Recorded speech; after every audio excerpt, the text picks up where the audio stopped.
இந்த விளக்கத்தில் உள்ள உள்ளடக்கம் கல்வி மற்றும் தகவல் நோக்கங்களுக்காக மட்டுமே. சரி, வாங்க ஆரம்பிக்கலாம். அக்டோபர் 30ஆம் தேதியான இன்னைக்கு சந்தையில பேசப்பட்ட முக்கியமான செய்திகள் என்னென்ன, எது மார்க்கெட்டை நகர்த்தியது, வாங்க பார்க்கலாம். இன்னைக்கு மார்க்கெட்ல ஒரு சுவாரஸ்யமான நாள்னு தான் சொல்லணும். அதாவது ஒரு பக்கம் சில கம்பெனிகளோட லாபம் ராக்கெட் வேகத்துல ஏறி இருக்கு, இன்னொரு பக்கம் சில கம்பெனிகளோட லாபம் பாதாளத்துக்கு போயிருக்கு. இந்த Q2 ஏர்னிங் சீசன்ல முதலீட்டாளர்களுக்கு ஒரு கலவையான சிக்னல் தான் கிடைச்சிருக்கு. வாங்க இத பத்தி டீடைலா பார்க்கலாம். ஓகே, முதல்ல இன்னைக்கான காலாண்டு முடிவுகளோட ஹைலைட்ஸை பார்த்துலாம். இது உண்மையிலேயே ரெண்டு வெவ்வேறு கதைகளை சொல்ற மாதிரி இருக்கு. முதல்ல பாரத் ஹெவி எலக்ட்ரிக்கல்ஸ், அதாவது BHEL, இவங்க ஒரு அதிரடியான பர்ஃபார்மன்ஸை கொடுத்திருக்காங்க. அவங்களோட லாபம் நீங்களே பாருங்க, நம்பவே முடியாத அளவுக்கு 253% அதிகரிச்சு கிட்டத்தட்ட 375 கோடி ரூபாயை தொட்டிருக்கு. வருமானமும் 14% மேல நல்லா வளர்ந்திருக்கு. இது இந்த காலாண்டுல BHEL எவ்வளவு வலுவா செயல்பட்டிருக்காங்கன்றத தெளிவா காட்டுது. அடுத்து PB ஃபின்டெக், இவங்களும் ரொம்ப வலுவான காலாண்டு முடிவுகளை கொடுத்திருக்காங்க.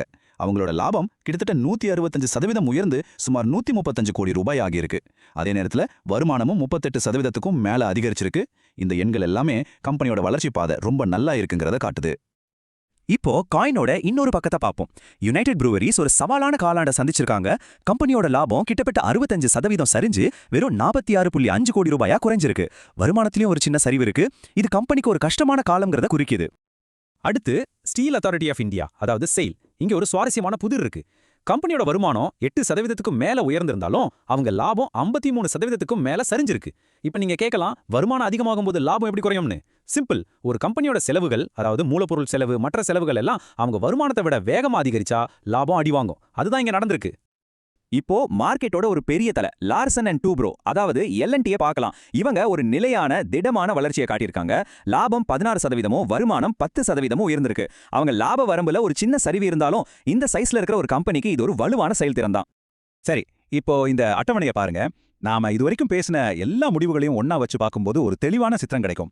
ஒரு பக்கம் PB ஃபின்டெக்கோட அபாரமான லாப வளர்ச்சி, இன்னொரு பக்கம் யுனைடெட் ப்ரூவரிஸ் SAILோட பெரிய சரிவு. இன்னைக்கு மார்க்கெட்ல நம்ம பார்த்த இந்த கலவையான சிக்னல்களுக்கு இந்த ஒரு படமே போதும். காலாண்டு முடிவுகள் ஒரு பக்கம் இருக்கட்டும், வாங்க அடுத்த பகுதிக்கு போவோம். இப்போ சில முக்கியமான கம்பெனி அறிவிப்புகள், பெரிய ஒப்பந்தங்கள், அப்புறம் புது டெவலப்மெண்ட்ஸ் பத்தி பேசலாம். முதல்ல விப்ரோ. இவங்க ஹெய்ன்ஸ் பிராண்ட்ஸ்ங்கிற ஒரு பெரிய குளோபல் கம்பெனியோட பல வருஷத்துக்கான ஒரு ஒப்பந்தத்துல கையெழுத்து போட்டிருக்காங்க. இந்த பார்ட்னர்ஷிப்ல முக்கியமான விஷயம் என்னன்னா, அவங்களோட IT ஆபரேஷன்ஸை AI ஃபர்ஸ்ட், அதாவது செயற்கை நுண்ணறிவுக்கே முதல் முன்னுரிமைங்கிற அணுகுமுறையில மாத்த போறாங்க. இது AI துறையில விப்ரோ எவ்வளவு தீவிரமா கவனம் செலுத்துறாங்கன்றதை காட்டுற ஒரு முக்கியமான மூவ். இன்ஃப்ராதுறை செய்திகள்ல டெல்லி பில்கான் கம்பெனிக்கு 307 கோடி ரூபாய்க்கும் அதிகமான மதிப்புள்ள ஒரு புது சப் கான்ட்ராக்ட் கிடைச்சிருக்கு. இது ஒரு ரயில்வே டிவிஷன்ல நடக்க போற ப்ராஜெக்ட். சோ இன்ஃப்ராதுறையில ஆர்டர்கள் தொடர்ந்து வந்துகிட்டே இருக்குங்கிறது இதுல இருந்து தெரியுது. அடுத்து கண்டெய்னர் கார்ப்பரேஷன் ஆஃப் இந்தியா, அதாவது கான்கார்.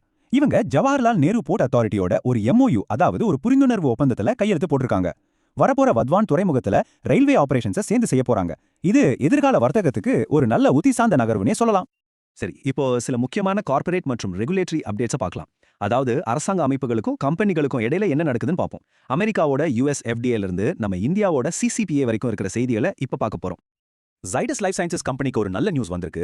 அமெரிக்க உறவு மற்றும் மருந்து நிர்வாகமான US FDA அவங்களோட ஒரு தொழிற்சாலையில ஆய்வை முடிச்சுட்டு அதுக்கு வாலண்டரி ஆக்ஷன் இண்டிகேட்டட், அதாவது VAIன்னு ஒரு வகைப்பாட்டை கொடுத்திருக்காங்க. சிம்பிளா சொல்லணும்னா, இன்ஸ்பெக்ஷன் முடிஞ்சது, பெரிய பிரச்சனை எதுவும் இல்ல, எல்லாம் ஓகேன்னு அர்த்தம். இது அந்த கம்பெனிக்கு ஒரு கிரீன் சிக்னல் மாதிரி.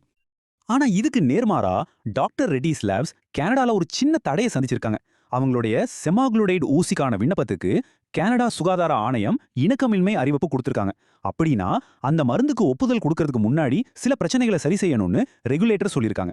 டாக்டர் ரெட்டிஸ் அவங்க ப்ராடக்ட் மேல நம்பிக்கையா இருந்தாலும் இது அவங்க சரி செய்ய வேண்டிய ஒரு பின்னடைவு தான்.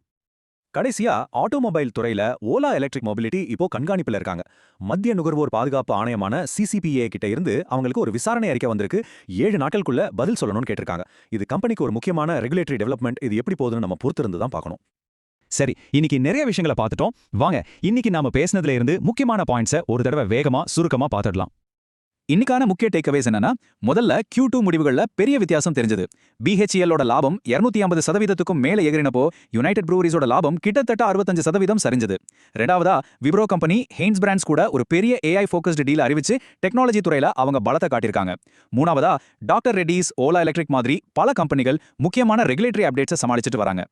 சரி, இன்னைக்கு நம்ம பார்த்த செய்திகள்ல எந்த செய்தியை நீங்க ரொம்ப உன்னிப்பா கவனிக்கிறீங்க? ஏன் இந்த காலாண்டு முடிவுகளா, இல்ல விப்ரோவோட பெரிய AI ஒப்பந்தமா? உங்க எண்ணங்களை கீழே கமெண்ட்ஸ்ல சொல்லுங்க.